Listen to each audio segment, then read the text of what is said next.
Good evening, this is Stephanie Wick, and I'm here to introduce my Education Innovation Project. My project will focus on nursing management of IV fluid resuscitation in septic shock patients. This was determined to be a learning need based on an assessment completed by 52% of the 60 ICU nurses that are currently working in ICU at Atrium Health Cleveland.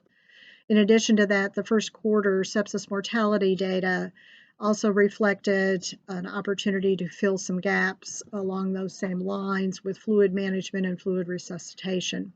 In addition to that, Atrium Health has embarked on an initiative where providers will be encouraged to move away from using the traditional normal saline to a more balanced crystalloid approach in use of lactated ringers. So all three of those things dovetailed together presented themselves as a definite need for education for the ICU nurses. The approach to this will be through both a case scenario as well as simulation. 1 week prior, the people who will be attending will receive an article on fluid resuscitation as well as the case scenario.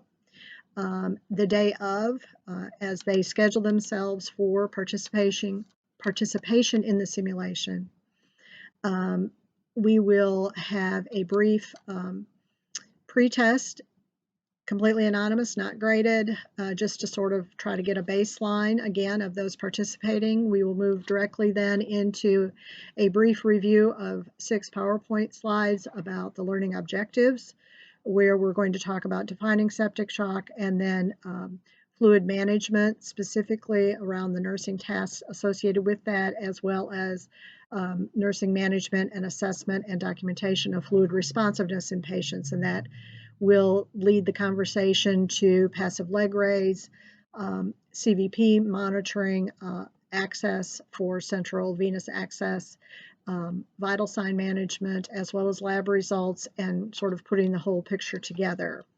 That will be done right before the people move into the simulation session. I will be a part of the simulation, again presenting the case scenario, and they're going through and reiterating the information that had just recently been shared with them prior to stepping into simulation.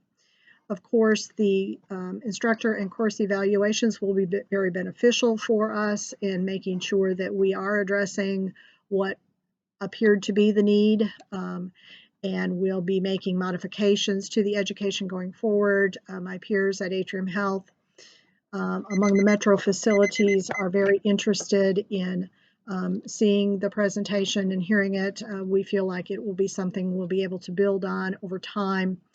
This is a good basic structure, and we'll be able to take this and modify it going forward based on some of the feedback that we'll get from our staff. So I'm looking forward to being a part of that work. I wish you all a great evening. Good luck this next 7 weeks, and I look forward to hearing about your projects.